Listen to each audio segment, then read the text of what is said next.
सार संग्रह। भारतीय इतिहास एवं संस्कृति। 1. भारत में चट्टानों को काटकर बनाई गई सबसे पुरानी बराबर गुफाएं किस काल की हैं? मौर्य काल की। 2. उपनिषदों में उल्लिखित पांचाल का दार्शनिक नरेश था प्रवाहन जावली। 3. मनुस्मृति में सरस्वती और दुष्द्वती नदियों के बीच के प्रवेश को पुकारा जाता था ब्रह्मावर्त किस? 4. टीपू सुल्तान और ब्रिटिश ईस्ट इंडिया कंपनी ने मंगलौर की संधि पर किस वर्ष में हस्ताक्षर किए थे? 1784। 5. 4 वेदों में से किस वेद में जादुई माया और वशीकरण का वर्णन है? अथर्ववेद। 6. ऋग्वेद में किन नदियों का उल्लेख किया गया है? शतुद्री अर्थात सतलज, परुएणी अर्थात रावी, अस्किनी अर्थात चिनाब, वितस्ता अर्थात झेलम, विपाशा अर्थात व्यास, गोमल अर्थात गोमती, कुभा अर्थात काबुल, दृशद्वती अर्थात सरस्वती, सदानीरा अर्थात गंडक, क्रुमु अर्थात कुर्रम, सिंधु अर्थात सिंध, सुवस्तु अर्थात स्वात। 7. ऋग्वेद में वशिष्ठ को किसके पुरोहित के रूप में प्रस्तुत किया गया है? भरतों के। 8. 1564 में मुगल सेनाओं से लड़ते हुए गढ़ कटंगा का बचाव करने के दौरान किस रानी की मृत्यु हो गई? रानी दुर्गावती। 9. चंड प्रद्योत महासेन कहाँ का शासक था? अवंती का। 10. कौन से वैदिक देवता बोगस कोई अभिलेख में उल्लिखित हैं? इंद्र, मित्र, नासत्य एवं वरुण। राष्ट्रीय स्वतंत्रता आंदोलन। 11. पिस्तौल और बम इंकलाब नहीं लाते, बल्कि इंकलाब की तलवार विचारों की सान पर तेज होती है और यही चीज थी जिसे हम प्रकट करना चाहते थे। ये वाक्य किस स्वतंत्रता सेनानी का है? भगत सिंह। 12. 1906 में कलकत्ता में आयोजित हुए कांग्रेस अधिवेशन के अध्यक्ष कौन थे? दादा भाई नौरोजी। 13. वर्नाक्युलर प्रेस एक्ट किसके शासन में पारित किया गया? लॉर्ड लिटन। 14. इल्बर्ट विधेयक किस वायसरॉय के काल में पेश किया गया था? Lord Ripon. 15. कांग्रेस के उदारवादी व उग्रवादी नेताओं में पूना मेल कब व किस अधिवेशन में हुआ? 1916 के लखनऊ अधिवेशन में। 16. किसने असहयोग आंदोलन के दौरान विदेशी कपड़ों का जलाया जाना एक निष्ठा बर्बादी बताया था? रविंद्रनाथ टैगोर। 17. भारतीय राष्ट्रीय कांग्रेस के त्रिपुरी सम्मेलन में वर्ष 1939 में सुभाष चंद्र बोस को कांग्रेस का अध्यक्ष चुना गया था। ये त्रिपुरी कहाँ है? मध्य प्रदेश के जबलपुर जिले में। 18. 1 जनवरी 1923 को स्वराज्य दल की स्थापना किसके द्वारा की गई? देशबंधु चित्तरंजन दास व मोतीलाल नेहरू द्वारा। 19. शिकागो यूएसए में विश्व धर्म सम्मेलन किस वर्ष आयोजित किया गया था, जिसमें स्वामी विवेकानंद की धर्म विषयक वक्तव्य को एक मुख्य आकर्षण के रूप में शामिल किया गया था? 1893। 20. ये रिपोर्ट रद्दी कागजों की ढेरी में रखने के योग्य है। साइमन रिपोर्ट के संबंध में ये कथन किसका था? सर शिवा स्वामी अय्यर का। भारतीय राज्य व्यवस्था एवं संविधान। 21. नौकरियों तथा शैक्षणिक संस्थाओं में समाज के कमजोर वर्ग के लिए आरक्षण उपलब्ध कराने के लिए केंद्र सरकार को संविधान का कौन सा अनुच्छेद अधिकार प्रदान करता है? अनुच्छेद 16। 22. किस अनुच्छेद द्वारा भारतीय संविधान नागरिकों को मूल अधिकार निश्चितता प्रदान करता है? अनुच्छेद 12 से 35 तक। 23. वर्तमान समय में भारतीय संविधान के अंतर्गत संपत्ति का अधिकार है एक वैधानिक अधिकार। 24. भारत के उपराष्ट्रपति के निर्वाचन से संबंधित विवाद को कौन तय करता है या करते हैं? सर्वोच्च न्यायालय। 25. राज्यसभा में सदस्यों का निर्वाचन होता है आनुपातिक प्रतिनिधित्व के अनुसार एकल संक्रमणीय मत पद्धति द्वारा। 26. संसद के किसी भी सदन के 2 सत्रों के बीच अंतराल किससे अधिक नहीं होना चाहिए, 6 महीने। 27. राज्यसभा विघटित हो जाती है, कभी नहीं। 28. किसी विधान मंडल के किसी सदस्य द्वारा प्रस्तुत प्रस्ताव को जन महत्व का अविलंब मामला मानते हुए जो चर्चा की जाती है उसे क्या कहते हैं, स्थगन प्रस्ताव। 29. भारतीय संविधान में मौलिक कर्तव्यों की सूची निम्नलिखित में से किस भाग के रूप में जोड़ी गई थी, 4। 30. पाकिस्तान से आकर भारत में नागरिकता प्राप्त करने संबंधी प्रावधान का वर्णन निम्नलिखित में से किस अनुच्छेद में वर्णित है, अनुच्छेद 6। भारत एवं विश्व का भूगोल। 31. 49वीं समानांतर रेखा डैश के बीच की सीमा है, संयुक्त राज्य अमेरिका और कनाडा। 32. पृथ्वी की गोलाकार आकृति के कारण 180 डिग्री देशांतर को क्या नाम दिया गया है, अंतर्राष्ट्रीय तिथि रेखा। 33. मुल्ला पेरियार बांध का विवादित मामला किन 2 राज्यों के बीच है, तमिलनाडु व केरल। 34. गोल्डन फाइबर के नाम से भी जाना जाता है जूट को। 35. सुंदरी पेड़ों की प्रसिद्ध प्रजाति कहाँ पाई जाती है, मैनग्रोव वनों में। 36. लक्षद्वीप कहाँ स्थित है, अरब सागर में। 37. माउंट जोपुनो किस राज्य में स्थित है, सिक्किम। 38. किस राज्य में शत्रुंजय अर्थात आंतरिक दुश्मनों के खिलाफ जीत का स्थान पहाड़ियां स्थित हैं, पलिताना शहर, भावनगर जिला, गुजरात में। 39. 20वीं सदी के गोल्डन बीन के रूप में जाना जाता है सोयाबीन अर्थात ग्लाइसिन मैक्स को। 40. राजस्थान के झमर कोतरा खदान किस खनिज के लिए प्रसिद्ध है, रॉक फॉस्फेट के लिए। पृष्ठ संख्या 109। पर्यावरण एवं जैव विविधता। 41. संकेतक प्रजातियां हैं, वे वनस्पतियां और जीव जो पर्यावरण में एक विशेष लक्षण या परिवर्तन को परिभाषित करती हैं। 42. मुसेल वॉच प्रोग्राम हैं, तटीय क्षेत्रों में पर्यावरणीय प्रभावों का आकलन करने के लिए एक वैश्विक परियोजना। 43. एशिया की सबसे बड़ी खारे पानी की झील है चिल्का झील। 44. किस झील को तैरती झील के रूप में भी जाना जाता है, लोकटक झील। 43. भारत में मीठे पानी की सबसे बड़ी झील है वुलर झील। 46. जैव विविधता संरक्षण के उद्देश्य हैं, प्रजातियों की विविधता को संरक्षित करने के लिए प्रजातियों और पारिस्थितिकी तंत्र का सतत उपयोग जीवन रक्षक प्रणालियों को बनाए रखने के लिए। 47. दुनिया में पहला बायोस्फीयर रिजर्व स्थापित किया गया था 1979 में। 48. इंदिरा गांधी वन्यजीव अभयारण्य और राष्ट्रीय उद्यान को पहले जाना जाता था अणिमाली वन्यजीव अभयारण्य के रूप में। 49. एक लुप्तप्राय प्रजाति एक ऐसी प्रजाति है जिसके निकट भविष्य में या तो दुनिया भर में या किसी विशेष राजनीतिक अधिकार क्षेत्र में विलुप्त होने की संभावना है। 50. पारिस्थितिकी निकाय में ऊर्जा का प्राथमिक स्रोत है सौर ऊर्जा। भारतीय अर्थव्यवस्था। 51.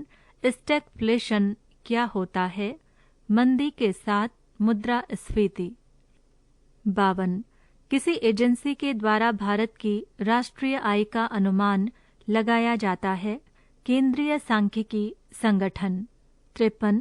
2015 में संयुक्त राष्ट्र महासभा द्वारा सतत विकास हेतु अपनाए गए संकल्प में 15 वर्षों के लिए कुल कितने लक्ष्यों को प्राप्त करने का निर्धारण है, 17।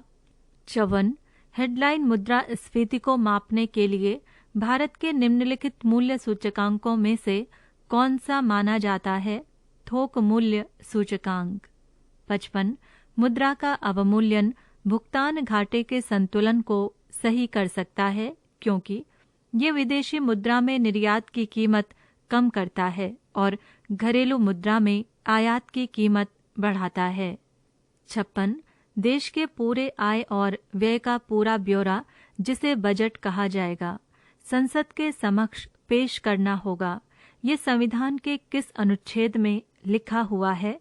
अनुच्छेद 112। 57 राष्ट्रीय ग्रामीण विकास संस्थान कहाँ अवस्थित है? हैदराबाद। 58 नीति आयोग गरीबी रेखा का निर्धारण पोषण आवश्यकताओं के आधार पर निर्धारित करता है। इसके अनुसार ग्रामीण क्षेत्रों में 2400 कैलोरी प्रतिदिन से कम प्राप्त करने वाले को गरीबी रेखा के नीचे माना जाता है। नगरीय क्षेत्रों के लिए ये कैलोरी अंतर ग्रहण है 2100 कैलोरी। 59 नीति आयोग किसके सर्वेक्षणों के आधार पर निर्धनता रेखा के नीचे के लोगों का आकलन करता है? राष्ट्रीय नमूना सर्वेक्षण संगठन। 60 राज्य एवं राष्ट्रीय स्तर पर गरीबी का अनुमान लगाने के लिए नीति आयोग किसके सूत्र का प्रयोग करता है? DT लाकड़ावाला। सामान्य विज्ञान एवं तकनीकी। 61 प्रकाश वोल्टीय सेल के प्रयोग से सौर ऊर्जा का रूपांतरण करने से किसका उत्पादन होता है? विद्युत ऊर्जा का।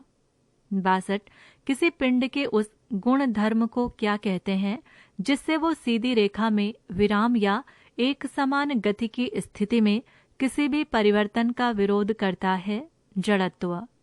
63 ऊंचाई की जगहों पर पानी 100 डिग्री सेल्सियस के नीचे के तापमान पर क्यों उबलता है? क्योंकि वायुमंडलीय दाब कम हो जाता है, अतः क्वथनांक आ जाता है। 64 एक व्यक्ति पूर्णतः चिकने बर्फ के क्षैतिज समतल के मध्य में विराम स्थिति में है। न्यूटन के किस या किन नियमों का उपयोग करके वो अपने आप को तट तक ला सकता है? तीसरा गति नियम। 65 न्यूट्रॉन की खोज डैश द्वारा की गई? चैडविक। 66 आयरन का निर्माण अयस्क से किया जाता है? हेमेटाइट से। 67 प्रकाश में ध्रुवण की घटना है? अनुप्रस्थ प्रकृति की। 68 एक लटकते कालीन को डंडे से पीटने पर उससे धूल के कणों का बाहर निकलना, ये प्रक्रिया उपयुक्त उदाहरण है न्यूटन के गति के प्रथम नियम का। 69 यदि एक बंदर के लिए पृथ्वी सतह से पलायन वेग 11.2 किलोमीटर प्रति सेकंड है, तो हाथी के लिए पलायन वेग होगा 11.2 किलोमीटर प्रति सेकंड। 70 परमाणु का प्रथम प्रारूप किया था J.J. थॉमसन द्वारा। शिक्षा एवं बाल मनोविज्ञान। 71 खेल के पूर्व अभिनय सिद्धांत का प्रतिपादन किसने किया था? मालब्रेन्स। 72 सीखने के सफल अनुभव अधिक सीखने की प्रेरणा देते हैं, किसका कथन है? फ्रेंडसन। 73 बाल्यावस्था को जीवन का अनोखा काल किसने बताया है? कोल व ब्रूस ने। 74 राष्ट्रीय एकता का प्रमुख आधार क्या है? शिक्षा। 75 करके सीखना किस अवस्था के लिए उपयुक्त होता है? शैशवावस्था, बाल्यावस्था और किशोरावस्था। 76 किस नियम के अनुसार प्रतिभाशाली माता पिता की संतान निम्न कोटि की होती है? प्रत्यागमन का नियम। 78 थॉर्नडाइक ने अधिगम के कितने गौण नियम बताए हैं? 5। 79 ब्लूम के अनुसार शिक्षा के उद्देश्य कितने प्रकार के होते हैं? 3। 80 मनोविज्ञान को चेतना का विज्ञान मानने वाले कौन थे? पोम्पोनाजी। पृष्ठ संख्या 110। संप्रेषण अथवा संचार। 81 अंतरवैयक्तिक संचार में पक्षकार महत्व देते हैं एक दूसरे को। 82 वैयक्तिक संचार बाधाओं को दूर करने के लिए उपयोग करना चाहिए यथा समय संप्रेषण का। 83 भारत में काला रंग मृत्यु का प्रतीक है, जबकि सुदूर पूर्व में श्वेत रंग मृत्यु का प्रतीक है। संचार की किस बाधा को प्रदर्शित करता है? सांस्कृतिक बाधा को। 84 अंतरवैयक्तिक संचार की सफलता पर निर्भर करता है आपसी विश्वास व समझ। 85 अंतरवैयक्तिक संचार में पक्षकार महत्व देते हैं सूचनाओं के भावार्थ को। 86 अंतरवैयक्तिक संचार होता है भाषागत व संवेदी। 87 मुंह से निकला शब्द वापस नहीं आता। अंतरवैयक्तिक संचार के किस सिद्धांत को इंगित करता है? अपरिवर्तनीयता का सिद्धांत। 88 दूसरे व्यक्तियों की भावनाओं को पहचानना, समझना व चिंताओं से सक्रिय रूप से रुचि लेना है परानुभूति। 89 संगठन के कर्मचारियों के बीच परस्पर संचार होता है अंतरवैयक्तिक संचार। 90 प्रवाह की दिशा के आधार पर संचार होता है समतल, विकर्णीय, अधोगामी, ऊर्ध्वगामी। सिविल सर्विसेज मुख्य परीक्षा 17/9/2022 का हल प्रश्न पत्र। सामान्य अध्ययन सेकंड, तृतीय प्रश्न पत्र। प्रश्न 1 बुनियादी ढांचागत परियोजनाओं में सार्वजनिक निजी साझेदारी अर्थात पीपीपी की आवश्यकता क्यों है? भारत में रेलवे स्टेशनों के पुनर्विकास में पीपीपी मॉडल की भूमिका का परीक्षण कीजिए। 150 शब्दों में उत्तर दीजिए। उत्तर: बुनियादी ढांचे में पीपीपी की आवश्यकता और महत्व। सड़कों, पानी और स्वच्छता नेटवर्क और परिवहन प्रणालियों जैसे भौतिक बुनियादी ढांचे में बड़े निवेश शामिल हैं जो राजकोष पर दबाव डालते हैं। ये दबाव भारत जैसे देशों के लिए विशेष रूप से बहुत अधिक होता है, जिनकी अर्थव्यवस्थाएं तेजी से विकास और शहरीकरण के दौर से गुजर रही हैं और उन्हें विस्तारित बुनियादी ढांचे की बहुत अधिक आवश्यकता है। सार्वजनिक निजी भागीदारी अर्थात पीपीपी का उपयोग दुनिया भर में सरकारों और सार्वजनिक क्षेत्र के अधिकारियों द्वारा तेजी से अपनाया जा रहा है। ये राजकोष पर कम बोझ डाले नागरिकों और अर्थव्यवस्थाओं के लिए बुनियादी ढांचा सेवाओं तक पहुंच बढ़ाने का एक बेहतर तरीका है। भारतीय रेल ने निजी भागीदारी के माध्यम से स्टेशनों के भीतर और आसपास अलग अलग भूमि और हवाई क्षेत्र की अचल संपत्ति क्षमता का लाभ उठाकर स्टेशन पुनर्विकास की योजना बनाई है। इन पुनर्विकास केंद्रों को इस नीति के तहत 90 रेलवे स्टेशनों को सार्वजनिक निजी भागीदारी के आधार पर भारतीय रेलवे की नोडल एजेंसी भारतीय रेलवे स्टेशन विकास निगम के माध्यम से स्टेशन पुनर्विकास किया जा रहा है। इन पुनर्विकसित रेलवे स्टेशनों को रेलोपोलिस नाम दिया गया है। हबीबगंज भोपाल, गांधीनगर नई दिल्ली, CSM टर्मिनस मुंबई, सूरत MMTS उधना, ग्वालियर, नागपुर, अमृतसर, साबरमती रेलवे स्टेशनों का पुनर्विकास पीपीपी मोड के तहत किया जा रहा है। प्रश्न 2 क्या बाजार अर्थव्यवस्था के अंतर्गत समावेशी विकास संभव है? भारत में आर्थिक विकास की प्राप्ति के लिए वित्तीय समावेश के महत्व का उल्लेख कीजिए। 150 शब्दों में उत्तर दीजिए। उत्तर: बाजार अर्थव्यवस्था के तहत समावेशी विकास। बाजार अर्थव्यवस्था एक ऐसी प्रणाली है जिसमें उत्पादों और सेवाओं का उत्पादन बाजार सहभागियों की बदलती मांगों और क्षमताओं के आधार पर निर्धारित होता है। समावेशी विकास बिना किसी भेदभाव के सभी को समान अवसर सुनिश्चित करता है। समावेशी विकास ये सुनिश्चित करता है कि राष्ट्रीय आय की उच्च वृद्धि के लाभ नीचे की ओर फैले और समाज के अंतिम व्यक्ति तक पहुँचे। चूँकि बाजार अर्थव्यवस्था मांग और आपूर्ति के सिद्धांत पर काम करती है, इसलिए सवाल उठता है कि क्या बाजार अर्थव्यवस्था की ताकतें समावेशी विकास सुनिश्चित करती हैं? बाजार अर्थव्यवस्था में उत्पादक अपने लाभ को अधिकतम करना चाहता है, जबकि उपभोक्ता अपनी संतुष्टि या उपयोगिता को अधिकतम करना चाहता है। इस प्रकार दोनों विपरीत दिशा में चलते हैं। उस स्थिति में समावेशी विकास सुनिश्चित करने के लिए राज्य का हस्तक्षेप अपरिहार्य हो जाता है। भारत में समावेशी विकास की अवधारणा को 12वीं योजना के दौरान प्रमुखता मिली।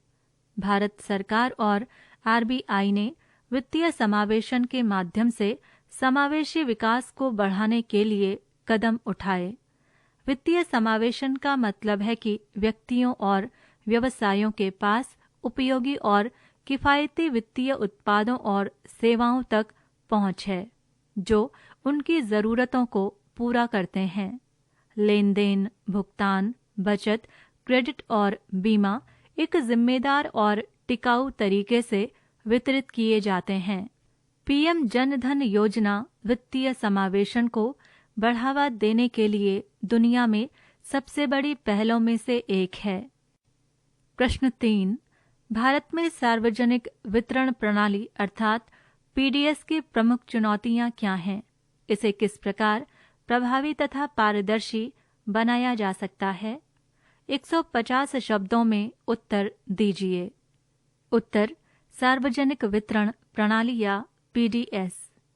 पीडीएस को खाद्यान्नों के रिसाव और डायवर्जन, समावेश, बहिष्करण, त्रुटियों, नकली और फर्जी राशन कार्ड, पारदर्शिता की कमी, कमजोर शिकायत निवारण और सामाजिक लेखा परीक्षा तंत्र, उचित मूल्य की दुकानों की व्यवहार्यता आदि जैसी चुनौतियों का सामना करना पड़ता है। सार्वजनिक वितरण प्रणाली के सामने आज मुख्य चुनौती वास्तविक लाभार्थियों तक बिना रिसाव और जमीनी स्तर तक मार्ग में परिवर्तन के बिना खाद्यान्न की पहुंच सुनिश्चित करना है। इसके लिए बड़े पैमाने पर आधुनिकीकरण अभियान की जरूरत है। लाभार्थियों के डेटाबेस का डिजिटलीकरण और संपूर्ण खाद्य आपूर्ति श्रृंखला का कंप्यूटरीकरण मुख्य कदम है, जिस पर पीडीएस को सफल बनाया जा सकता है। राशन कार्डों का निरंतर आधार पर संशोधन और डिजिटलीकरण, राशन कार्ड को आधार से जोड़ना, पीडीएस आपूर्ति श्रृंखला की जियो टैगिंग, उचित मूल्य की दुकानों का सोशल ऑडिट, समावेशन या बहिष्करण त्रुटियों को ठीक करना, शिकायत निवारण प्रणाली को सुदृढ़ बनाना, खाद्यान्न और अन्य वस्तुओं के वितरण का आवधिक मूल्यांकन। प्रश्न 4, भारत में खाद्य प्रसंस्करण उद्योग के कार्यक्षेत्र और महत्व का सविस्तार वर्णन कीजिए। 150 शब्दों में उत्तर दीजिए। उत्तर: खाद्य प्रसंस्करण क्षेत्र। एक मजबूत और गतिशील खाद्य प्रसंस्करण क्षेत्र शीघ्र नाशवान कृषि जिंसों की बर्बादी में कमी लाने, खाद्य उत्पादों के शेल्फ जीवन को बढ़ाने, कृषि उत्पादों के मूल्य संवर्धन, कृषि के विविधीकरण और व्यवसायीकरण, रोजगार सृजन, किसानों की आय बढ़ाने और कृषि और प्रसंस्कृत खाद्य पदार्थों के निर्यात के लिए अधिशेष सृजित करने में महत्वपूर्ण भूमिका निभाता है। आर्थिक उदारीकरण के दौर में निजी, सार्वजनिक और सहकारी क्षेत्रों सहित सभी ने परिभाषित भूमिकाएं निभाई हैं और सरकार ने उनकी सक्रिय भागीदारी को बढ़ावा दिया है। ये क्षेत्र खाद्य सुरक्षा, खाद्य मुद्रास्फीति के महत्वपूर्ण मुद्दों को संबोधित करने और जनता को पौष्टिक भोजन प्रदान करने में भी सक्षम है। 2019-20 को समाप्त पिछले 5 वर्षों के दौरान खाद्य प्रसंस्करण क्षेत्र कृषि क्षेत्र में लगभग 4.19%, 2011-12 की कीमतों पर की वार्षिक वृद्धि दर की तुलना में लगभग 11.18% की औसत वार्षिक वृद्धि दर से बढ़ रहा है। खाद्य प्रसंस्करण क्षेत्र जीडीपी, रोजगार और निवेश में योगदान के मामले में भारतीय अर्थव्यवस्था के एक महत्वपूर्ण खंड के रूप में उभरा है। 2019-20 में 2011-12 की कीमतों पर इस क्षेत्र का विनिर्माण और कृषि क्षेत्र में जीवीए में हिस्सा क्रमशः 9.87% और 11.38% रहा है। पृष्ठ संख्या 113। प्रश्न 5। देश में आयु संभाविता में आई वृद्धि से समाज में नई स्वास्थ्य चुनौतियां खड़ी हो गई हैं। ये नई चुनौतियां कौन कौन सी हैं और उनके माध्यम हेतु क्या क्या कदम उठाए जाने आवश्यक हैं?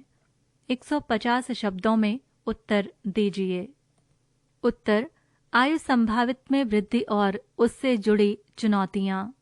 WHO की एक रिपोर्ट के अनुसार भारत में जन्म के समय जीवन प्रत्याशा 1970 में 47.7 वर्ष से बढ़कर 2020 में 69.6 वर्ष हो गई है।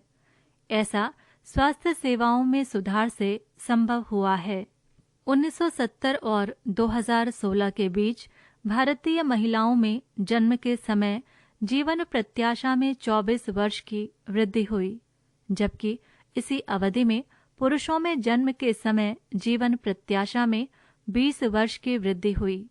इसके अलावा 60 वर्ष की आयु में पुरुषों की औसत जीवन प्रत्याशा 15 वर्ष तथा महिलाओं के लिए औसत जीवन प्रत्याशा 17 वर्ष है। इसने नीति निर्माताओं के सामने निम्नलिखित चुनौतियां प्रस्तुत की हैं। जनसंख्या की वयोवृद्धि अर्थात एजिंग ऑफ पॉपुलेशन आसन्न है। निर्भरता अनुपात के बढ़ने की सबसे अधिक संभावना है। वृद्ध और दुर्बल व्यक्तियों के लिए उच्च बजटीय प्रावधान करने होंगे। वृद्धावस्था पेंशन और चिकित्सा देखभाल के लिए उच्च बजटीय परिव्यय। इन चुनौतियों का सामना निम्नलिखित कार्यनीति बनाकर और लागू करके किया जा सकता है। स्वास्थ्य और चिकित्सा सेवाओं में अधिक निवेश करना और रोग की रोकथाम और स्वास्थ्य संवर्धन को सर्वोच्च प्राथमिकता के रूप में मान्यता देना। 60+ आयु लोगों के लिए स्वरोजगार कार्यक्रम तैयार करना। शहरों के साथ साथ गांवों में वृद्धाश्रमों का निर्माण एवं संचालन। सेवा वितरण की प्रक्रिया में सुधार के लिए स्वास्थ्य व्यवस्था को मजबूत किया जाए। साक्ष्य, उत्कृष्टता और समानता पर ध्यान केंद्रित करना। सार्वजनिक स्वास्थ्य और सामाजिक सुरक्षा को बदलने के लिए प्रौद्योगिकी का उपयोग करना। प्रश्न 6। पृथ्वी की सतह पर प्रतिवर्ष बड़ी मात्रा में वनस्पति पदार्थ सेलुलोज जमा हो जाता है। ये सेलुलोज किन प्राकृतिक प्रक्रियाओं से गुजरता है जिससे कि वो कार्बन डाइऑक्साइड, जल तथा अन्य अंत्य उत्पादों में परिवर्तित हो जाता है? 150 शब्दों में उत्तर दीजिए।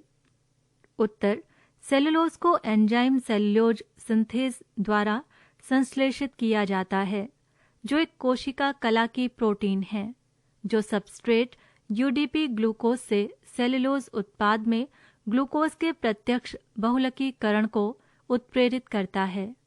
सेलुलोज सेलुलोसिस द्वारा विघटित होता है, जो सेलुलोज को हाइड्रोलिसिस प्रतिक्रिया के माध्यम से सेलोडेक्स्ट्रिन या ग्लूकोज इकाइयों के अन्य रूप जैसे छोटे पॉलीसेकेराइड में तोड़ने की प्रक्रिया है। सेलुलोसिस अन्य पॉलीसेकेराइड के टूटने की तुलना में अपेक्षाकृत कठिन है, क्योंकि सेलुलोज अणु ग्लाइकोसाइडिक बंधन द्वारा एक दूसरे से मजबूती से बंधे होते हैं। 350 डिग्री सेल्सियस से ऊपर के तापमान पर सेलुलोज थर्मोलिसिस से गुजरता है। ठोस, चार, वाष्प, एरोसोल और कार्बन डाइऑक्साइड में विघटित होता है। वाष्प की अधिकतम उपज, जो जैव तेल तरल में संघनित होती है, 500 डिग्री सेल्सियस पर प्राप्त की जाती है। अर्धक्रिस्टलीय सेलुलोज पॉलीमर कुछ सेकंड में पाइरोलिसिस तापमाप 350 से 600 डिग्री सेल्सियस पर प्रतिक्रिया करते हैं। ये परिवर्तन एक ठोस से तरल से वाष्प संक्रमण के माध्यम से होने के लिए दिखाया गया है।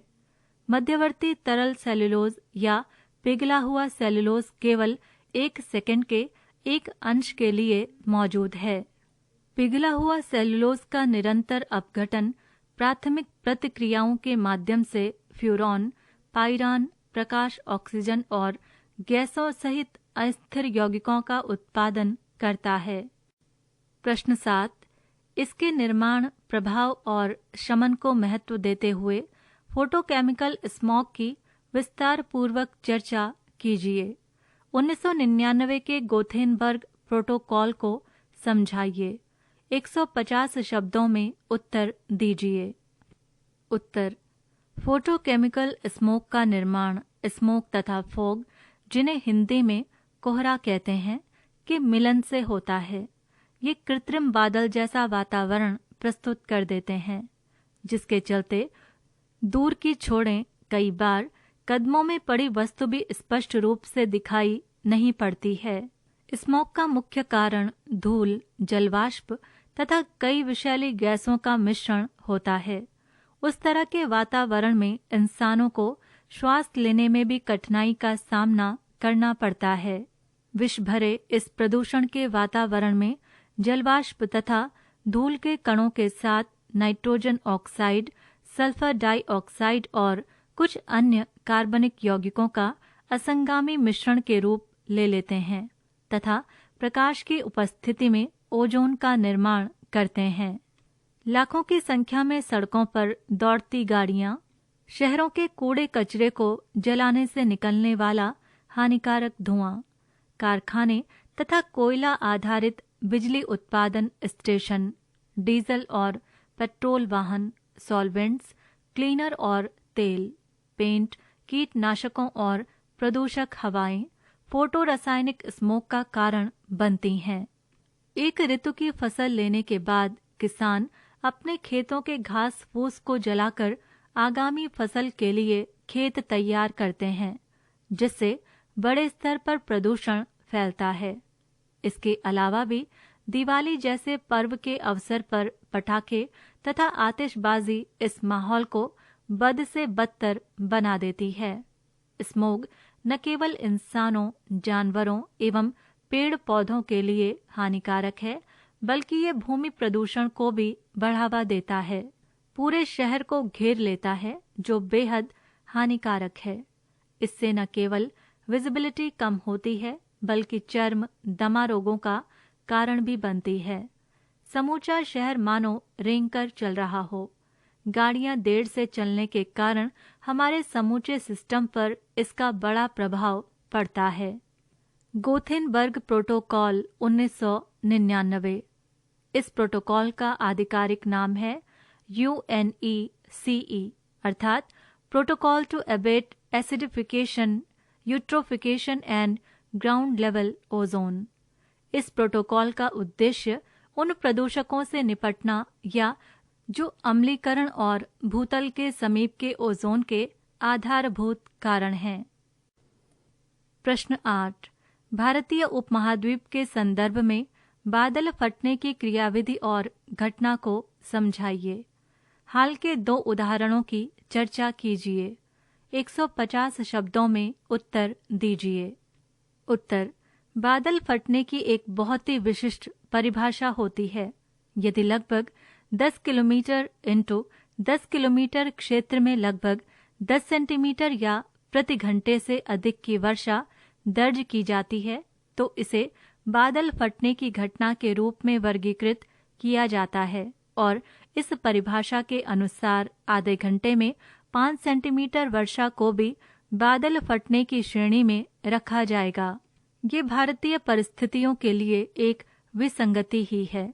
बादल फटना मैदानी इलाकों, रेगिस्तानों और पहाड़ी क्षेत्रों में हो सकता है, लेकिन पर्वतीय क्षेत्रों में उनके होने की संभावना अधिक होती है।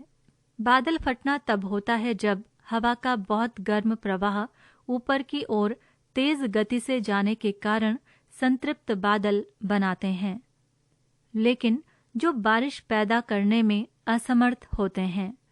वर्षा की बूंदें नीचे गिरने के बजाय वायुधारा द्वारा ऊपर की ओर ले जाती हैं।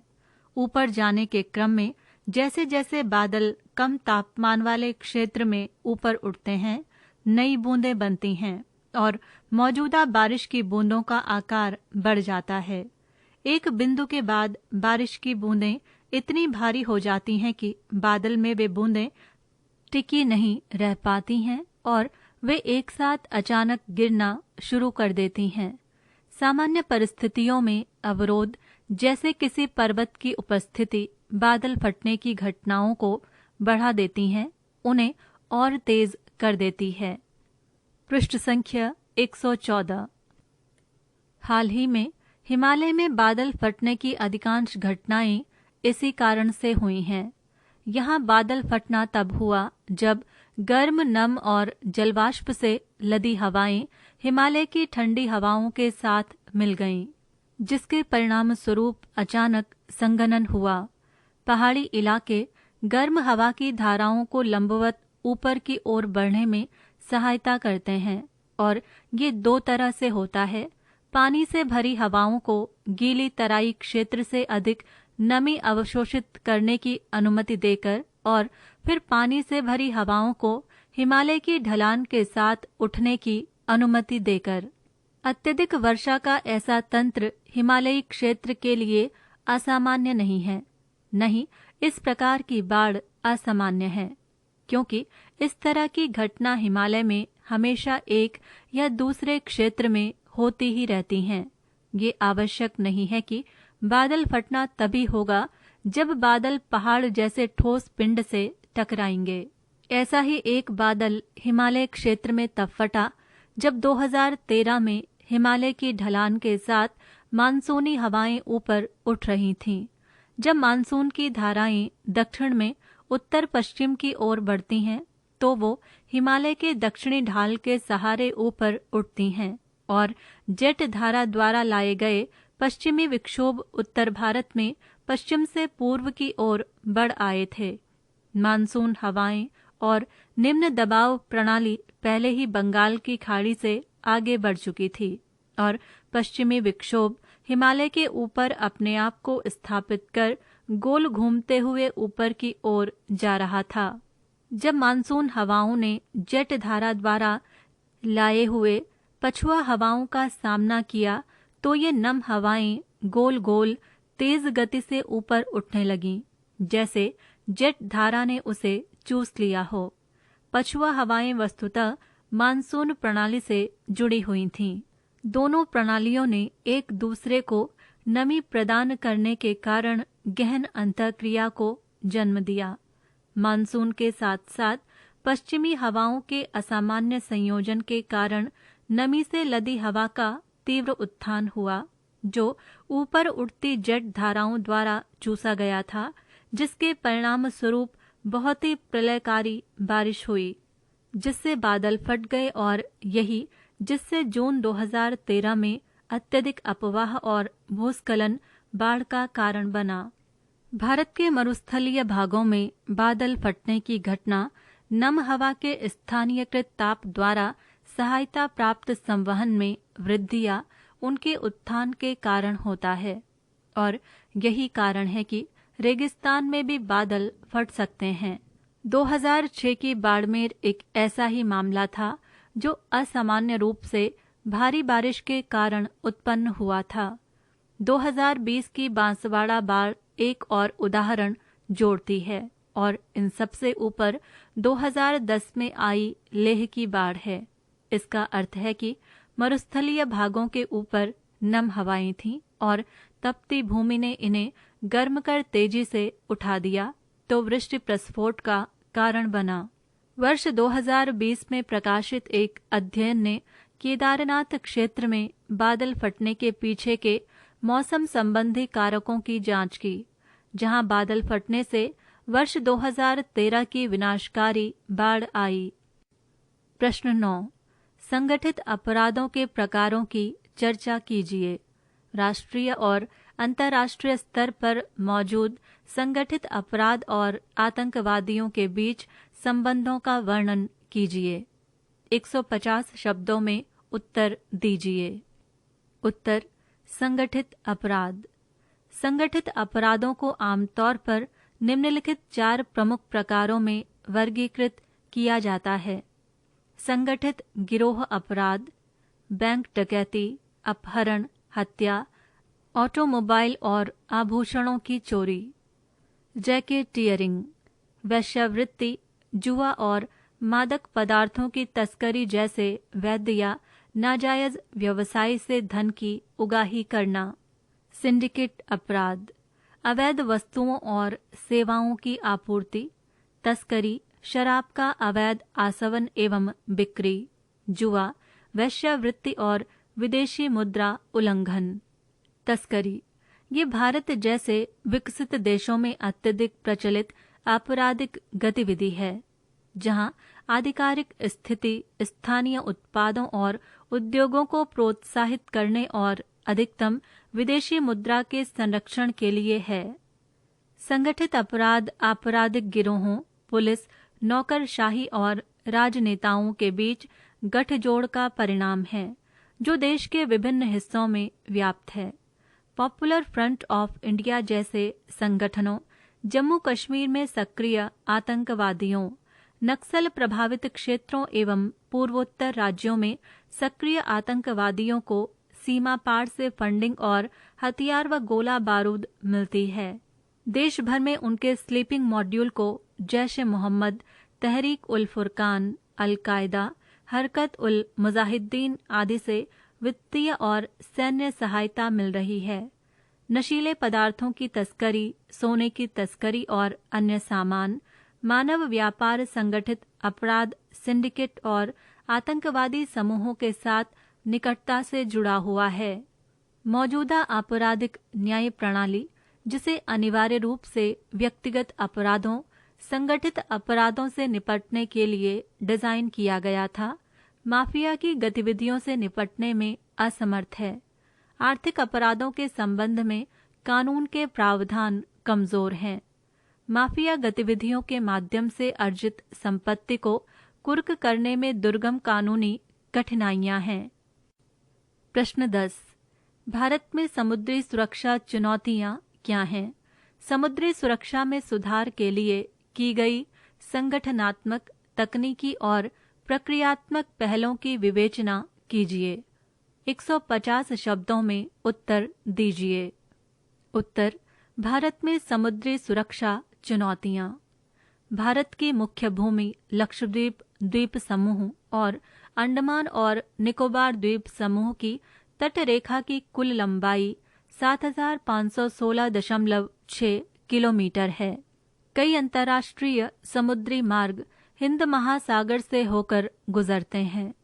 भारत को पाकिस्तान से अपने पश्चिमी तट पर कई चुनौतियों का सामना करना पड़ता है, जबकि चीन बंगाल की खाड़ी और श्रीलंका के आसपास अक्सर अपनी ताकत दिखाता है। भारत की समुद्री सुरक्षा के प्रमुख मुद्दे निम्नलिखित हैं। भारत के समुद्री सीमा प्रबंधन के लिए खंडित दृष्टिकोण। समुद्री सीमाओं की सुरक्षा भारतीय तटरक्षक बल का प्राथमिक कर्तव्य नहीं है। बेस लाइन के अलावा सुरक्षा, तटीय सुरक्षा, अपतटीय सुरक्षा और तटरेखा की शर्तों को नौसेना अधिनियम 1957 या तटरक्षक अधिनियम 1978 जैसे किसी भी वैधानिक दस्तावेज में परिभाषित नहीं किया गया है। समुद्री या तटीय सुरक्षा उपायों की प्रभावशीलता को मापने के लिए साधनों की कमी। सब 20 मीटर वेसल की सकारात्मक पहचान और ट्रैकिंग। अन्य गैर पारंपरिक सुरक्षा चुनौतियां, जिनमें समुद्र में दुष्ट तत्व और अपराधी शामिल हैं। समुद्री डकैती, फिरौती के लिए बंधक बनाना, सशस्त्र डकैती, नशीली दवाओं का कारोबार और मानव तस्करी से लेकर महासागरों के पर्यावरण प्रदूषण तक, साथ ही अवैध, अप्रतिबंधित और अनियमित मछली पकड़ना। समुद्री सुरक्षा के क्षेत्र में समुद्री विषयक जागरूकता में तटस्थ नौवहन की उपस्थिति के साथ एक निश्चित और अप्रत्याशित समुद्री क्षेत्र से संभावित शत्रुतापूर्ण लक्ष्यों की उपस्थिति का प्रभावी ढंग से पता लगाने, ट्रैक करने और पहचान करने की क्षमता शामिल है। एमडीए के प्रमुख तत्वों में निम्नलिखित शामिल है: समुद्री टोही और एईडब्ल्यू विमान और लंबी दूरी के यूएवी द्वारा विधिवत समर्थित उपग्रह आधारित निगरानी तंत्र। पृष्ठ संख्या 115। दुश्मन को पहचानने के लिए संयुक्त सेवा पहचान प्रणाली। भारतीय समुद्री क्षेत्र के भीतर महत्वपूर्ण सहूलियत बिंदुओं पर उपसतह निगरानी प्रणाली। आवश्यक अंतर्निर्मित गोपनीयता के साथ मजबूत उच्च गति वाली लार्ज बैंडविड्थ नेटवर्किंग इंफ्रास्ट्रक्चर। प्रभावी साइबर स्पेस निगरानी क्षमता। समुद्री सुरक्षा बढ़ाने के लिए हिंद महासागर क्षेत्र में मिशन आधारित तैनाती पर भारतीय नौसेना के जहाज़ों और विमानों को नियमित रूप से तैनात किया जाता है।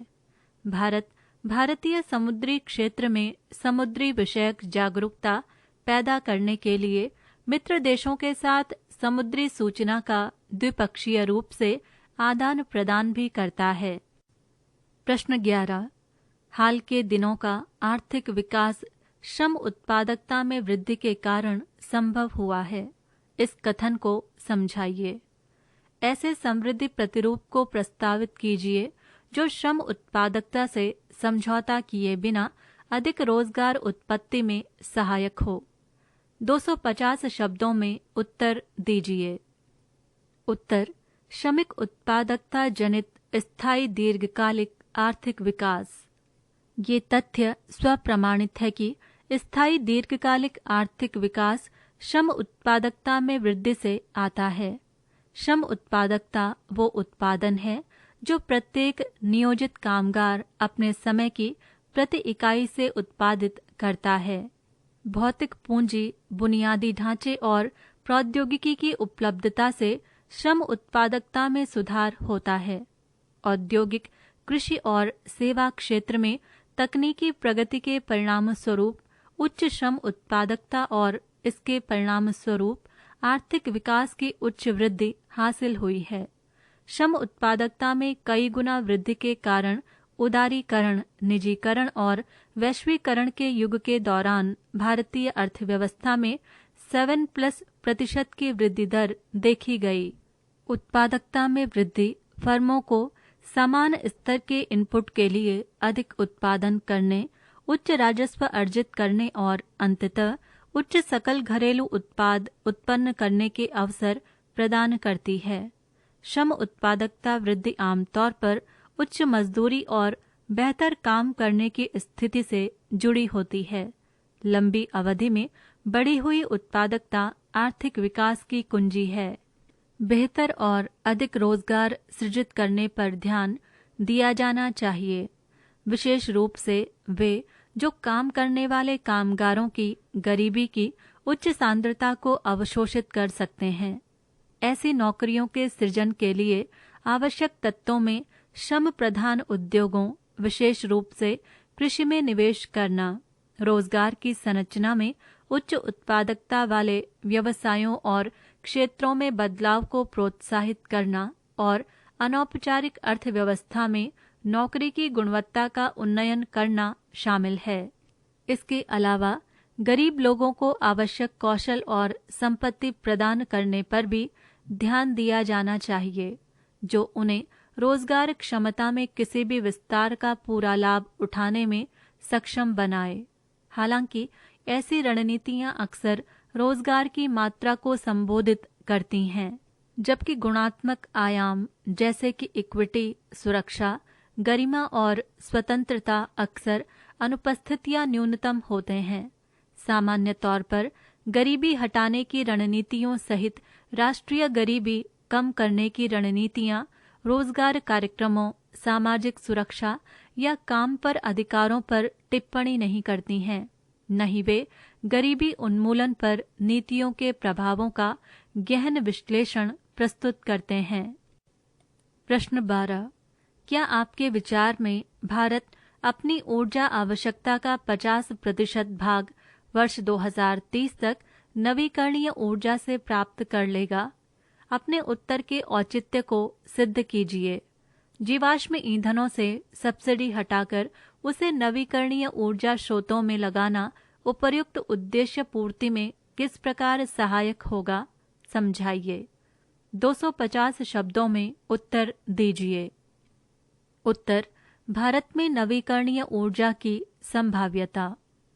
केंद्रीय विद्युत प्राधिकरण द्वारा जारी नवीनतम आंकड़ों के अनुसार 31 अगस्त 2022 को भारत में बिजली उत्पादन की कुल स्थापित क्षमता 4,05,773 मेगावाट थी।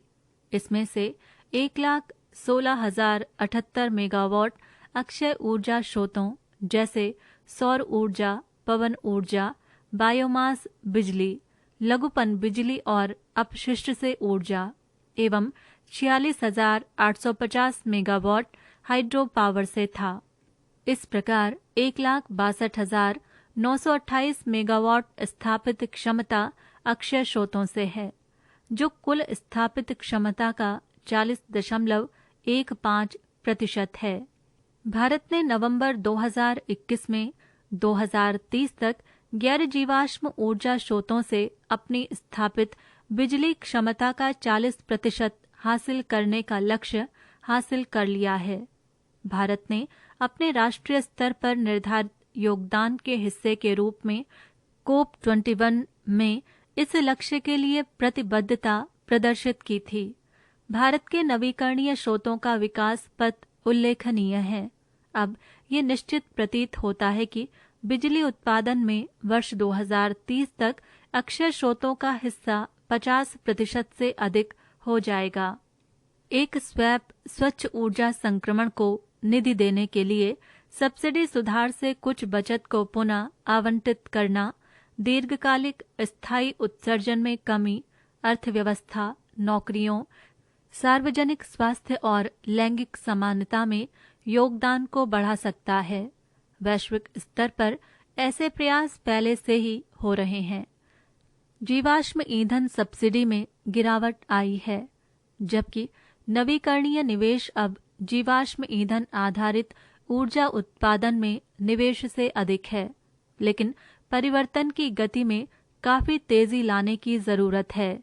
2022 में कुल ऊर्जा मांग वृद्धि का लगभग 70% अभी भी जीवाश्म ईंधन के माध्यम से पूरा किया गया था। आगे बढ़ते हुए सरकारों के लिए बड़े पैमाने पर ऑन ग्रिड नवीकरणीय ऊर्जा का समर्थन करके और स्वच्छ ऊर्जा परियोजनाओं में निजी वित्त को जुटाने वाले तंत्र को लागू करके उच्च प्रभाव वाले स्वैप पर ध्यान केंद्रित करने के अवसर हैं। सब्सिडी सुधारों के बाद सरकारें कार्बन डाइऑक्साइड उत्सर्जन को कम करने के साथ साथ स्वच्छ ऊर्जा के लिए राजकोषीय संसाधन उत्पन्न करना जारी रखने के लिए जीवाश्म ईंधन पर कर बढ़ा सकती है। प्रश्न 13। भारत में कृषि उत्पादों के विपणन की ऊर्ध्वमुखी और अधोमुखी प्रक्रिया में मुख्य बाधाएं क्या हैं? 250 शब्दों में उत्तर दीजिए। उत्तर: कृषि उत्पादों के विपणन में ऊर्ध्वमुखी एवं अधोमुखी प्रक्रिया में मुख्य बाधाएं। ऊर्ध्वमुखी विपणन अर्थात अपस्ट्रीम मार्केटिंग 2 सवालों के जवाब देने का प्रयास करते हुए नवाचार पर केंद्रित है। 1. बाजार कहाँ बढ़ रहा है? 2. ग्राहक आगे क्या चाहेंगे? ये भी ध्यान रखने योग्य है कि किसी भी नए चलन में नए विपणन और बिक्री के अवसर पैदा करने की क्षमता होती है। अधोमुखी विपणन अर्थात डाउनस्ट्रीम मार्केटिंग गतिविधियां आमतौर पर अल्पकालिक बिक्री पर ध्यान केंद्रित करती हैं और किसी भी मौजूदा बिक्री कार्यों का सीधे समर्थन करती हैं। ये याद रखना महत्वपूर्ण है कि शब्द अपस्ट्रीम और डाउनस्ट्रीम एक ही मार्केटिंग स्ट्रीम के विभिन्न हिस्सों को संदर्भित करते हैं। इसलिए अपस्ट्रीम गतिविधियों को डाउनस्ट्रीम संचालन में निर्बाध रूप से प्रवाहित होना चाहिए। जहां तक कृषि विपणन का संबंध है, अपस्ट्रीम प्रक्रिया में निम्नलिखित तत्व शामिल हैं। कृषि उत्पादों का खेत से मंडी तक लाने के लिए परिवहन की सुविधा, भंडारण सुविधाएं, कोल्ड स्टोरेज के साथ साथ गोदाम भी। अच्छी गुणवत्ता वाली शॉर्टिंग यानी छंटने, फटकने और साफ करने, ग्रेडिंग और परीक्षण सुविधाएं। पृष्ठ संख्या 116। इसी तरह डाउनस्ट्रीम प्रक्रिया में निम्नलिखित तत्व शामिल हैं। अपस्ट्रीम चरण के दौरान एकत्रित सामग्री का बिक्री के लिए तैयार उत्पाद के रूप में से प्रसंस्करण, व्यवसायों, सरकारों या व्यक्तियों जैसे ग्राहकों को उत्पाद की वास्तविक बिक्री, व्यापार सुगमकर्ताओं का सुव्यवस्थित नेटवर्क, सुविकसित आधुनिक सूचना प्रणाली। कृषि विपणन की अपस्ट्रीम और डाउनस्ट्रीम प्रक्रिया में मुख्य बाधाएं निम्नलिखित हैं। बड़ी संख्या में विक्रेता, खासतौर पर सीमांत और छोटे किसान, जिन्हें कीमतों में उतार चढ़ाव की कम या अपर्याप्त जानकारी है। खराब परिवहन सुविधाएं, खराब भंडारण सुविधाएं, विशेष रूप से शीघ्र नाशवान वस्तुओं के लिए बाध्यतापूर्ण बिक्री, व्यापारियों, आढ़तियों, दलालों और एपीएमसी के पदाधिकारियों के बीच उच्च स्तर की साठगांठ एवं कुत्सित गठजोड़, किसान की सहमति लिए बिना गुप्त सौदे, अवैध कटौतियां, कोल्ड स्टोरेज या गोदाम की रसीद प्रस्तुत करने पर किसानों को अल्पकालीन ऋण उपलब्ध नहीं होना। प्रश्न संख्या 14। समेकित कृषि प्रणाली क्या है? भारत में छोटे और सीमांत किसानों के लिए ये कैसे लाभदायक हो सकती है? 250 शब्दों में उत्तर दीजिए। उत्तर: समेकित कृषि प्रणाली अर्थात इंटीग्रेटेड फार्मिंग। समेकित कृषि प्रणाली खेती की आधुनिक तकनीक है जिसमें किसान अपने मुख्य फसल के साथ साथ मुर्गी पालन, मत्स्य पालन, मधुमक्खी पालन, रेशम, सब्जी, फल, मशरूम की खेती को एक साथ एक ही जमीन पर करते हैं।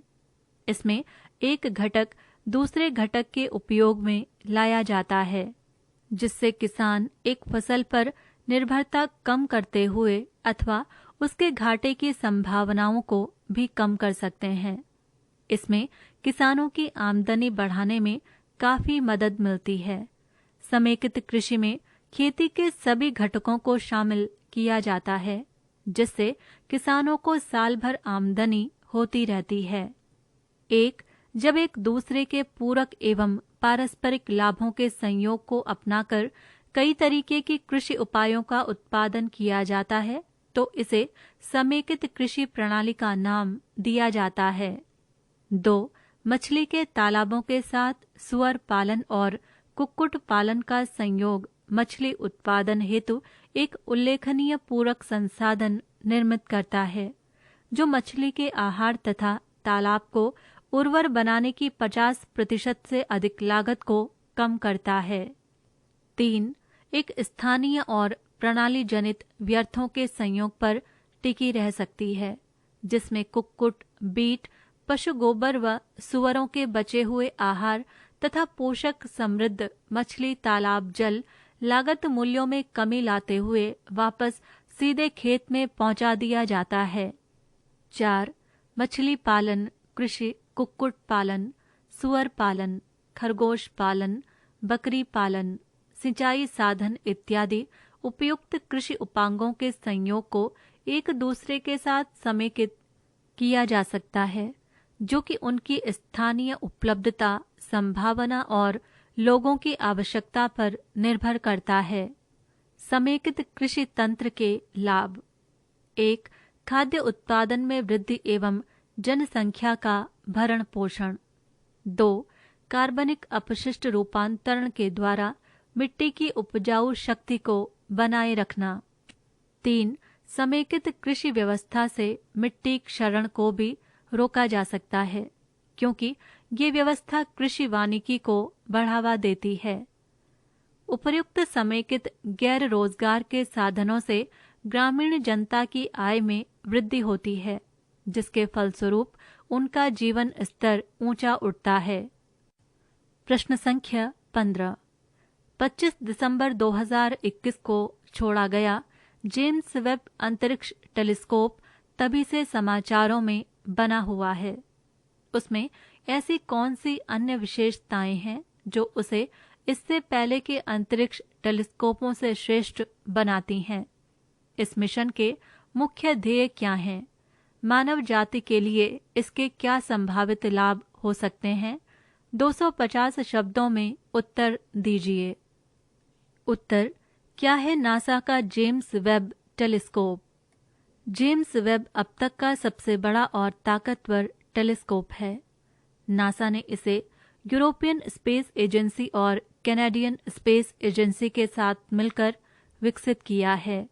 इसे बनाने में 10,000 वैज्ञानिक लगे थे और पूरा 10 अरब डॉलर का खर्च आया। बनने के बाद इस टेलीस्कोप को 25 दिसंबर 2021 को रॉकेट के जरिए लॉन्च किया गया था। इसकी चौड़ाई है करीब 21.32 फीट। इसमें एक गोल्डन मिरर लगा हुआ है। ये मिरर बेरिलियम से बने 18 षटकोण टुकड़ों को जोड़कर बनाया गया है। हर टुकड़े पर 48.2 ग्राम सोने की परत चढ़ी हुई है। इस समय अंतरिक्ष में जिस जगह पर है वो बिंदु सन अर्थ L2 लैग्रेंज पॉइंट कहलाता है। ये जगह सूर्य के चारों ओर परिक्रमा करती पृथ्वी के कक्ष से 15 लाख किलोमीटर दूर है।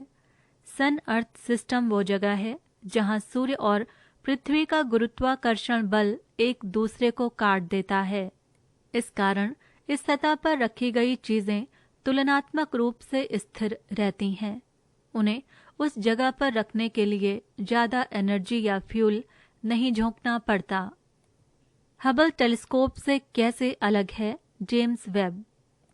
जेम्स वेब ने 30 वर्ष पुराने हबल टेलीस्कोप की जगह ली है।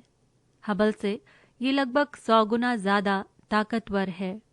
इसके प्रकाश सोखने की क्षमता कहीं अधिक है। इस कारण ये ज्यादा दूर स्थित चीजों को भी देख पाता है और नतीजा हमारे सामने है। पुराने टेलीस्कोप के मुकाबले जेम्स वेब कई मायनों में एडवांस है। ये धूल भरे धुंधले बादलों के बीच भी देख सकता है। हबल ये काम नहीं कर सकता था। इसके अलावा जेम्स वेब में ऐसे कैमरे और दूसरे इंस्ट्रूमेंट फिट किए गए हैं जो इंफ्रारेड लाइट में भी काम कर सकते हैं। लेकिन वैज्ञानिकों ने इस टेलीस्कोप से मुख्यतः 4 मकसद पूरा होने की उम्मीद लगाई है। पहला है, इस टेलीस्कोप के जरिए 13.5 अरब वर्ष पहले जाकर ये पता लगाना कि ब्रह्मांड में बने पहले तारे और गैलेक्सी का निर्माण आखिर हुआ कैसे। दूसरा मकसद है शुरुआत के समय की आकाश गंगाओं की आज की गैलेक्सी से तुलना करना। तीसरा है ये पता करना कि तारे और ग्रहमंडल आखिर बन कहाँ रहे हैं। चौथा और आखिरी मकसद है हमारे सौर मंडल को छोड़कर अन्य सौर ग्रहों पर वातावरण के बारे में पता करना, या यूं कह लीजिए कि हमारे सौर मंडल के इतर दूसरी जगह पर जीवन होने की संभावना तलाशना। ये टेलीस्कोप हमारे अपने सौर मंडल में मौजूद चीजों का भी अध्ययन करेगा। प्रश्न संख्या 16, वैक्सीन विकास का आधारभूत सिद्धांत क्या है? वैक्सीन कैसे कार्य करती है? कोविड-19 टीकों के निर्माण हेतु भारतीय वैक्सीन निर्माताओं ने क्या क्या पद्धतियां अपनाई हैं? 250 शब्दों में उत्तर दीजिए। उत्तर, वैक्सीन शरीर को किसी वायरस या संक्रमण से लड़ने के लिए तैयार करती है। ये शरीर की इम्यून सिस्टम यानी प्रतिरक्षा प्रणाली को संक्रमण यानी आक्रमणकारी वायरस की पहचान करने के लिए प्रेरित करती है और उनके खिलाफ शरीर में एंटीबॉडी बनाती है, जो बाहरी हमले से लड़ने में हमारे शरीर की मदद करती है।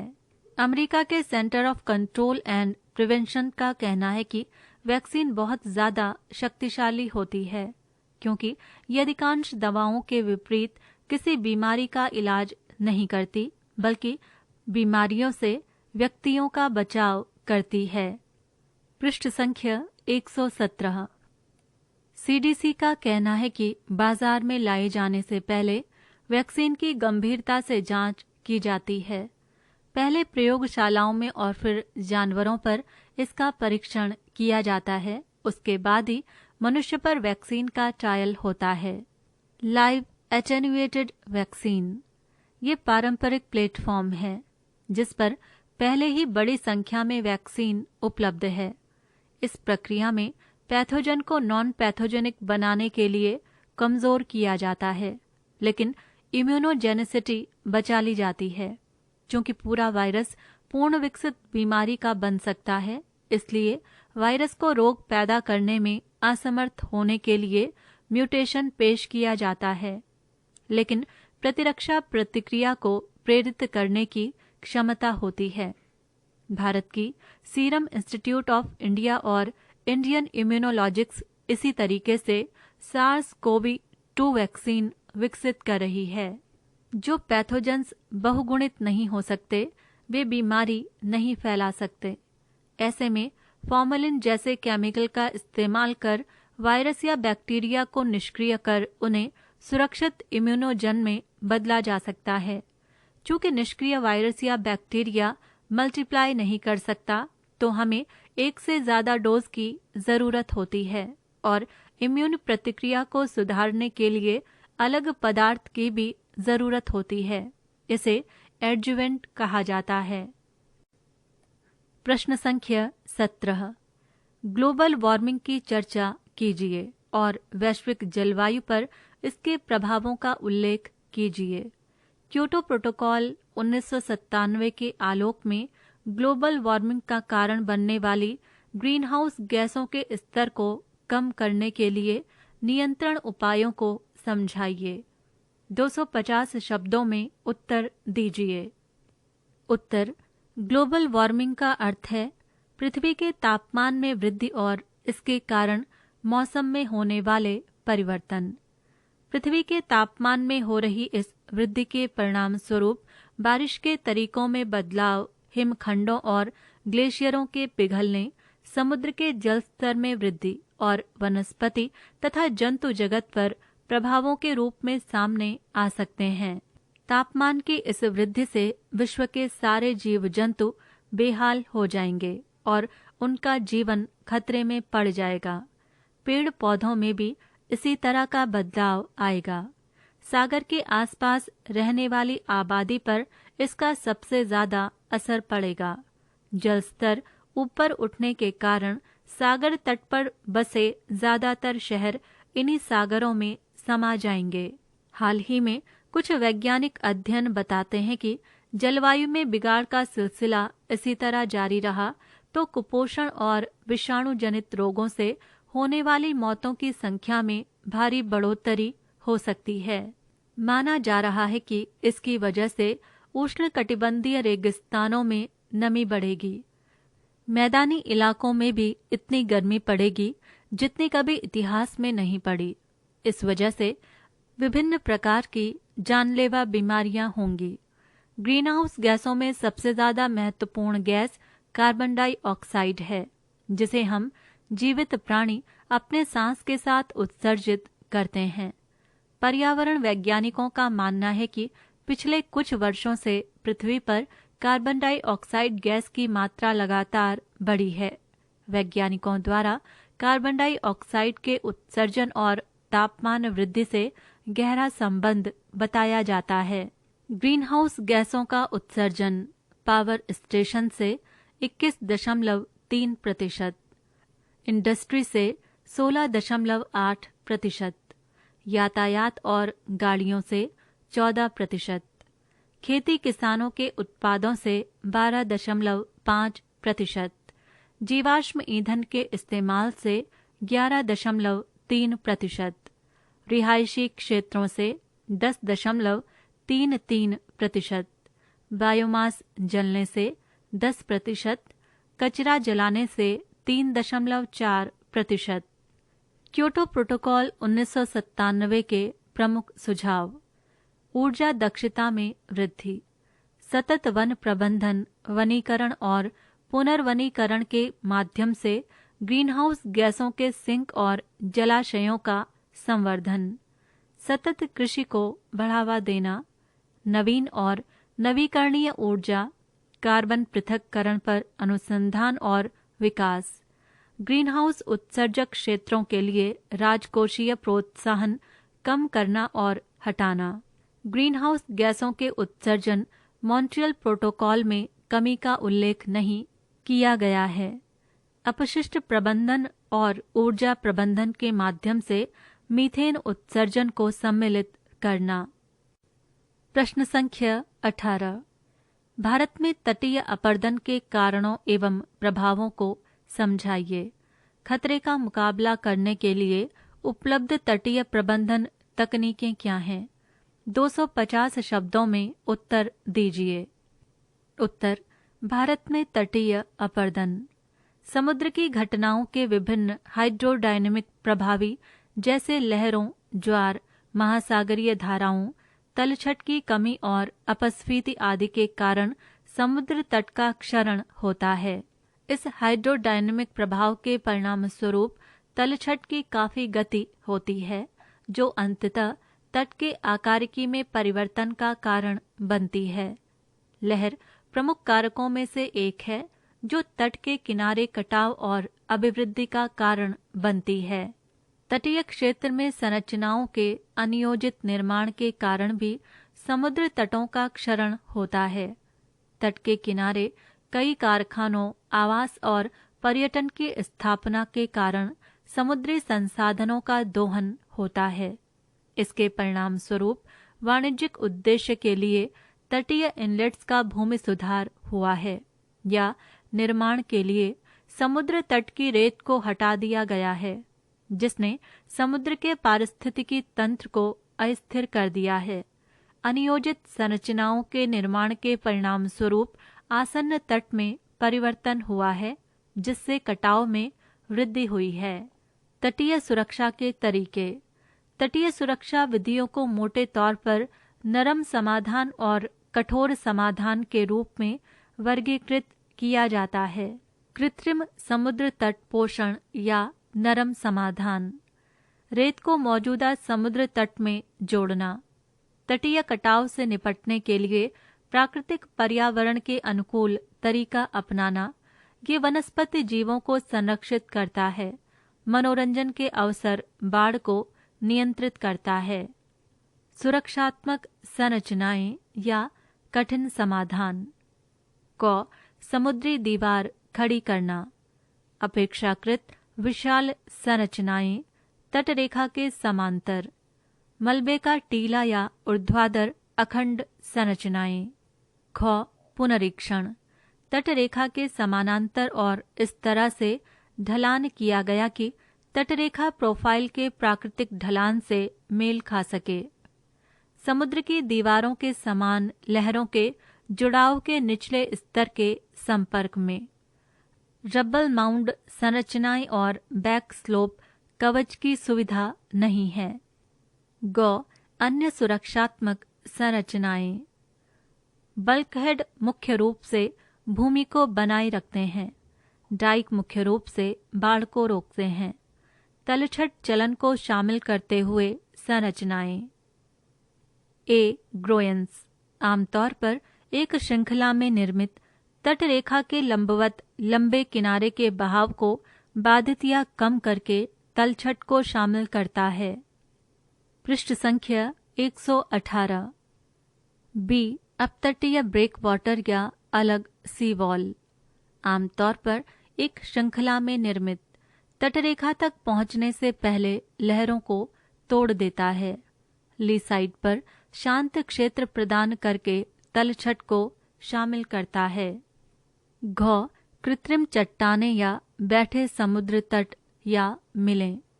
जलमग्न अलग अलग संरचनाएं तटरेखा के समानांतर निर्मित तरंग क्रिया द्वारा लाई गई या मनुष्य द्वारा लाई गई रेत को रोककर रखती है।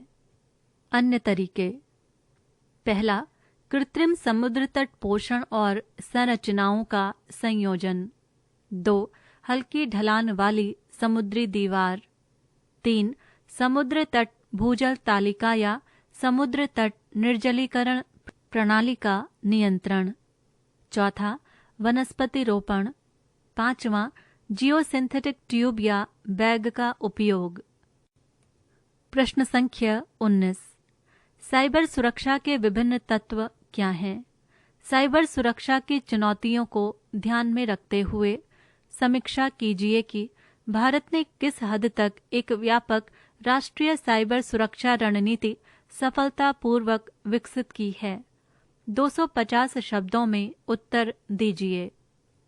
उत्तर, साइबर सुरक्षा के विभिन्न तत्व। साइबर सुरक्षा के विभिन्न तत्व निम्नलिखित हैं: अनुप्रयोगात्मक सुरक्षा, सूचना सुरक्षा, आपदा बहाली योजना, नेटवर्क सुरक्षा, अंतिम उपयोगकर्ता सुरक्षा, परिचालन सुरक्षा। साइबर सुरक्षा व्यक्तियों, उद्यमों और सरकारों के लिए समान रूप से एक गंभीर मुद्दा बनता जा रहा है। साइबर सुरक्षा चुनौतियां कई रूपों में आती हैं, जैसे रैनसमवेयर, फिशिंग हमले, मेलवेयर हमले और अन्य बहुत कुछ। भारत स्थानीय साइबर हमलों के मामले में वैश्विक स्तर पर 11वें स्थान पर है और 2020 की पहली तिमाही में भारत में साइबर हमलों की 22,99,682 घटनाएं पहले ही देखी जा चुकी हैं। सामान्य प्रकार के साइबर हमले निम्नवत प्रकार के हो सकते हैं: 1. रैनसमवेयर हमले, 2. इंटरनेट ऑफ थिंग्स हमले, 3. क्लाउड हमले, 4. फिशिंग हमले, 5. ब्लॉकचेन और क्रिप्टोकरेंसी हमले, 6. सॉफ्टवेयर कमजोरियां, 7. मशीन लर्निंग और कृत्रिम मेधा हमले, 8. BOOD नीतियां, 9. अंदरूनी हमले, 10. पुराना hardware.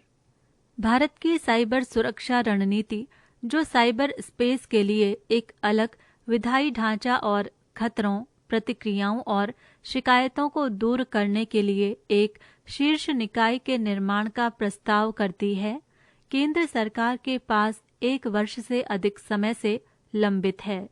Lieutenant general Rajesh Pant की अध्यक्षता में भारत के राष्ट्रीय सुरक्षा परिषद सचिवालय द्वारा परिकल्पित रणनीति पर पिछले 2 वर्षों से काम चल रहा है।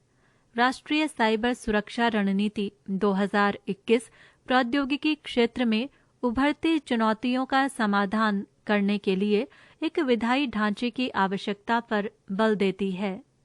रणनीति का उद्देश्य एक व्यापक प्रणाली बनाना है, जिसमें राज्य के स्वामित्व वाली और निजी दोनों कंपनियों को साइबर सुरक्षा मानकों का पालन करना होगा।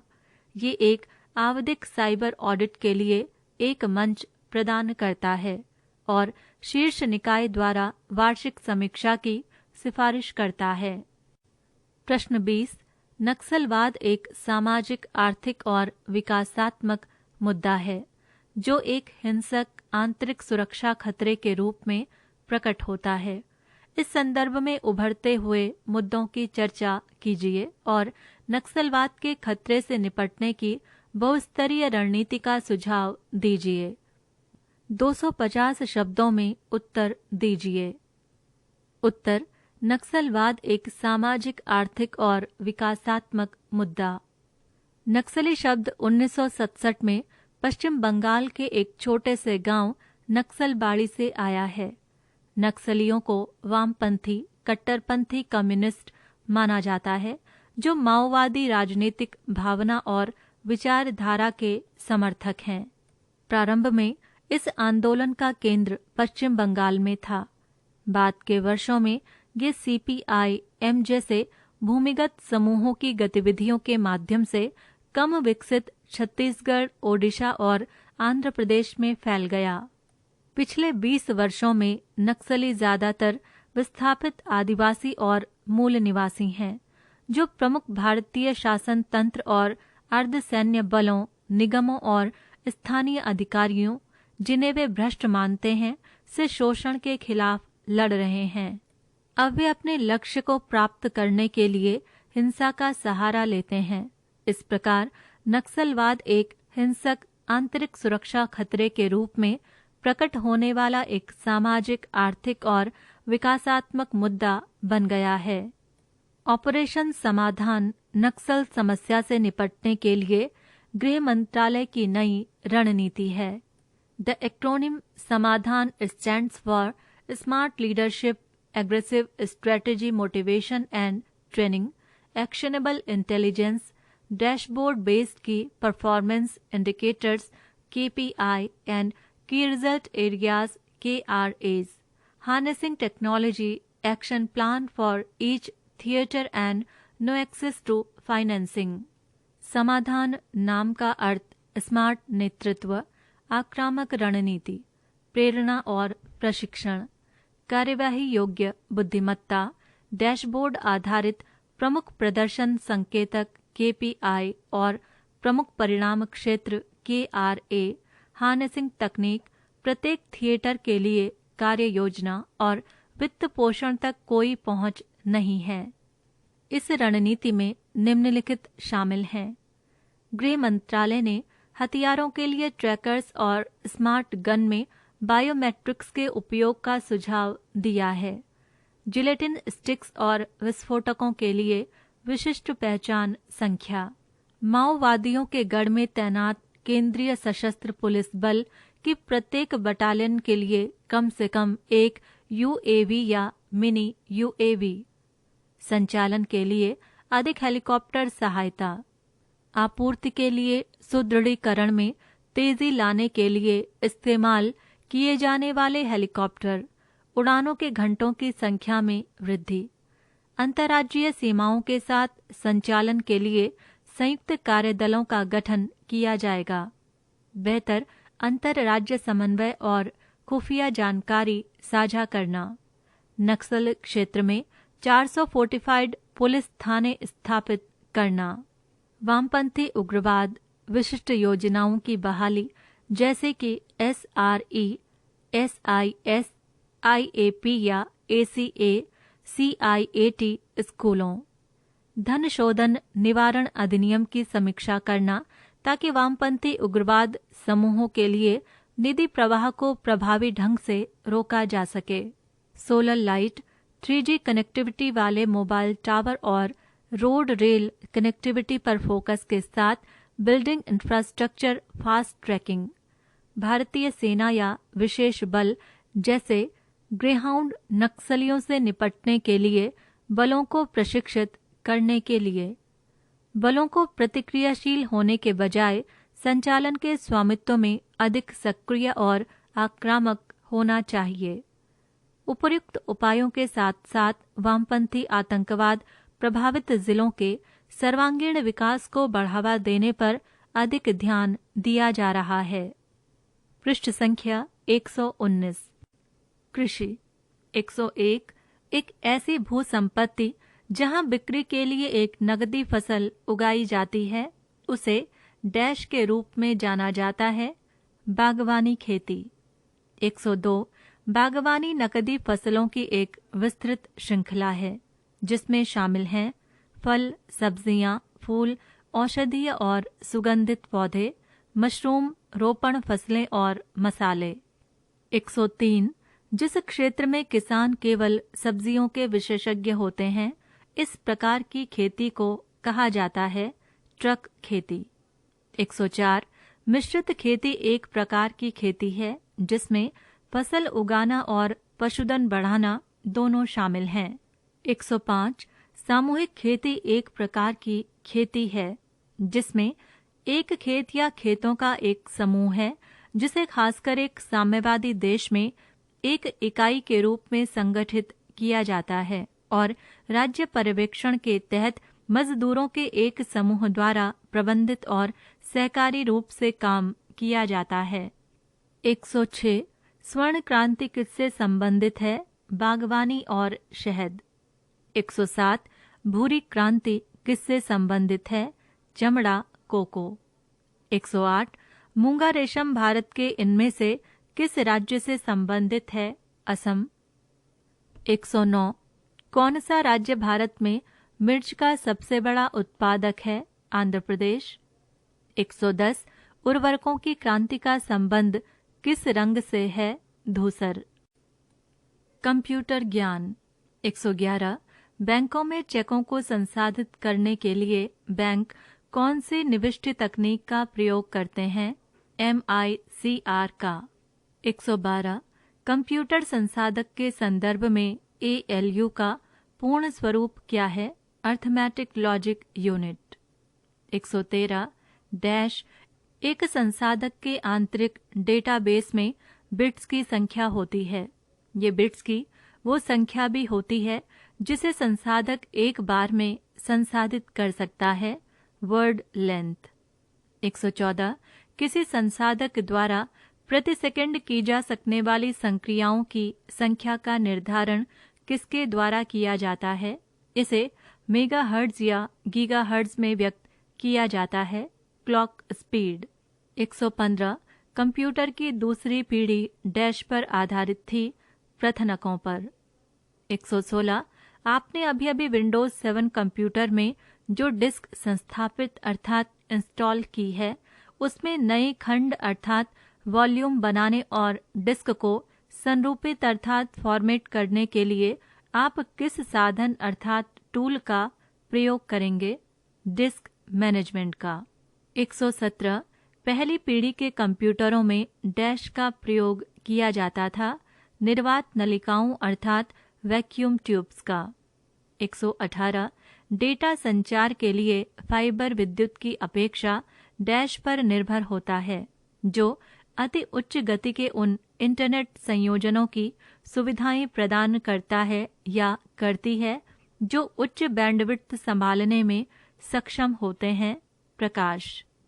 119 ADSL डैश डेटा दरों को अंतिम प्रयोक्ता से केंद्रीय कार्यस्थल तक उपरिगामी दिशा की अपेक्षा केंद्रीय कार्यस्थल से अंतिम प्रयोक्ता तक अधोगामी दिशा में प्रदान करता है। उच्चतर। 120 वेब विकास में डैश एक प्रकार का वेब अनुप्रयोग अर्थात एप्लीकेशन है जो एकल चित्रात्मक अंतरा फलक अर्थात सिंगल ग्राफिकल इंटरफेस में प्रदर्शित एकल नवीन सेवा का सृजन करने के लिए बहु सेवाओं को संयोजित करता है। मैशअप। विविध। 121 भारतीय पुरातत्व सर्वेक्षण निम्नलिखित में से किसके अधीन है? संस्कृति मंत्रालय। 122 बहुजन हिताय बहुजन सुखाय किसका ध्येय वाक्य है? ऑल इंडिया रेडियो का।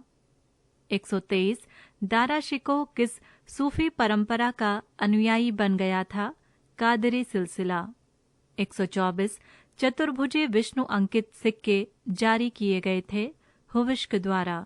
125 मोहिनी अट्टम 2 शास्त्रीय नृत्य रूपों में से एक है जिसकी उत्पत्ति केरल में हुई, दूसरा है कथकली। 126 भारत के संदर्भ में थिलाना किसका एक रूप है? थिलाना भरतनाट्यम का एक रूप है। 127 भारत के किस राज्य में मोत्सु महोत्सव मनाया जाता है? नागालैंड। 128 चापचर कुट, मीमकुट, पावलकुट आदि त्योहार हैं मिजोरम के। 129 बिहू, माजुली महोत्सव, अंबुबाशी महोत्सव आदि आयोजन हैं मिजोरम के। 130 मटकी किस राज्य का लोकप्रिय नृत्य है? मध्य प्रदेश। पृष्ठ संख्या 111।